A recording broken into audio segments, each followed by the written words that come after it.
finally បានសាក់តេរេងថ្មីពីបារោនេះវីដេអូមកខ្ញុំបានថតពីដងខ្ទិះបាត់ដំបងខ្ញុំថតថាជាម្នុយថ្មីរបស់បារោអញ្ចឹងឥឡូវគេចេញមកហើយនេះជុំលុយមែនចាំមើលសាក់មើលថាអីគេនេះដូចជាផ្លែបឺខ្ញុំមិនដឹងថាឈ្មោះគេអត់ដឹងណា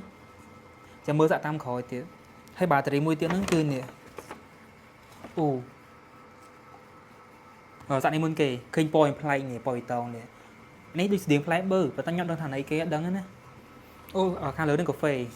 ថៃកូតិចមកស្តៀងផ្លែបឺតិចលាយជាមួយនឹង pistachio តិច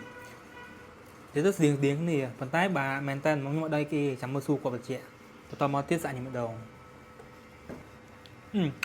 ឆ្ងាញ់តាអាខ្ទិះដូងដែលញ៉ាំថ្ងៃមុនហ្នឹងស្តៀងគ្នាក្នុងហ្នឹងហ្មងគាត់តែវាលាយកាហ្វេអត់ទេនិយាយមែនណាពីឆ្ងាញ់ទាំងពីរហ្មង